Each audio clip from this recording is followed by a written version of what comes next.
Hello, I am Matthew the Hammer O'Herren, and this is my second project, third submission. For this submission, I did several play tests, and among those play tests, I made a few revisions to my level, but for the most part, I kept it the same. So first, I'm going to be going over what I learned from the revisions or what I learned from the play tests and what I changed. So one of the interesting parts that I got from the playtest was a lot of people were trying to find tricky ways to uh, uh, go through my level and see if they could break it or get through it doing unintended ways. And one of them was that up here, you can see up here there's like a block dropper, and once you get to that half of the level, you're supposed to be able to access it because you're far away enough that you can see a portable block over. You can't see it from here, but if I jump up here, yeah, you can kind of see it. So obviously, because you can see it from this point, you can actually reach it. And yeah, like that. And then I could put one here, and I can get up here early. Which clearly was not part of the original design of my level. So you're probably asking, if this was not part of the original design, why did I keep it? Well, what I found was interesting because the players who actually discovered this said that it made them feel clever and intelligent for doing so, and that they felt that it might have even sped up the process of getting to the end result.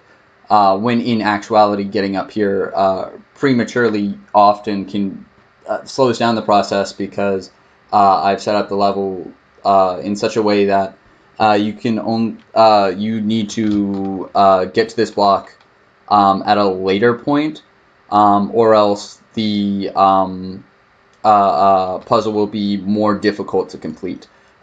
So I decided to keep this, uh, along with a couple other little things that the player was able to. There were a couple other small things like that, but I decided to keep it because I thought that was an interesting interaction with the player. Um, Additionally, people thought they were clever for bringing this block over here by holding the block over the fizzler. But in actuality, bringing the block over here does not help you in the long run, like at all. So I decided this might make for a good red herring and might also make the player feel more clever. So yeah, I'm stuck with it. Additionally, I made a change over here before I had it so that if you ran onto this jump pad, it would just fling you onto this pillar, and you'd just fall into the water. And I decided that originally that was obvious enough that players who would try it out, well, players who just looked at it would realize that it would just instantly kill them. But even though I never had an issue with it on testing, I still kind of felt like it was a bad design just because it was a jump pad facing directly into the water. And although it is still part of the level and it will at one point be useful, I think it would just be.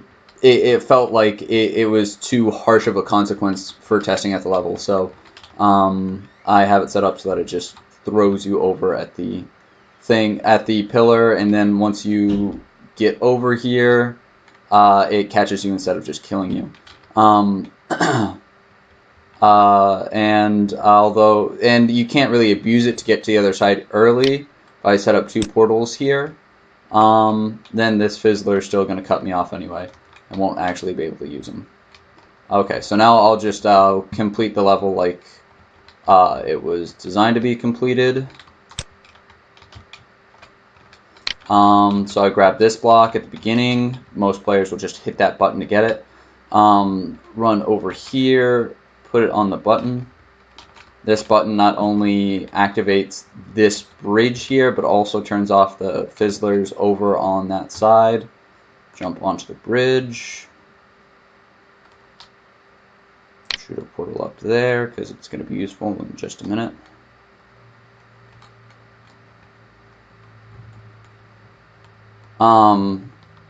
In just a moment, I'll be able to show you why that trick from before wasn't very useful.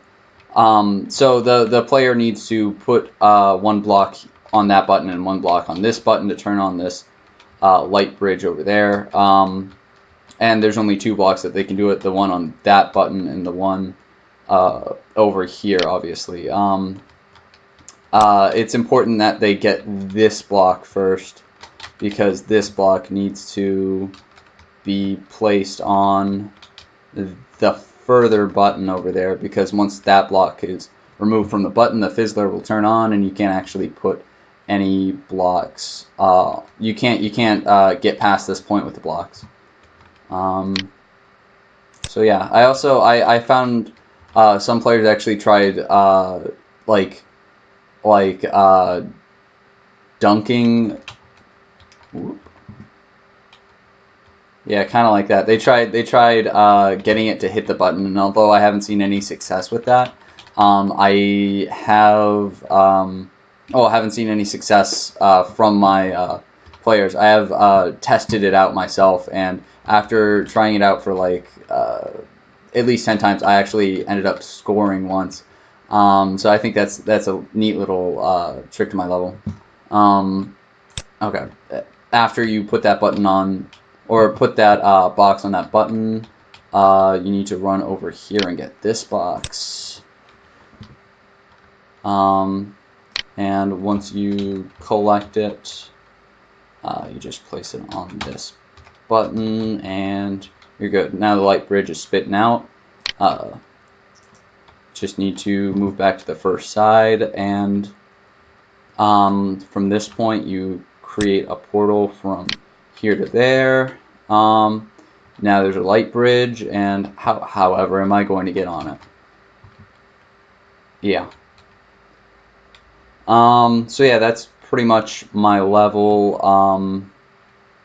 Yeah, it takes players a little bit longer than it took me, but I enjoy watching them trying to figure it out. So yeah, that's pretty much it.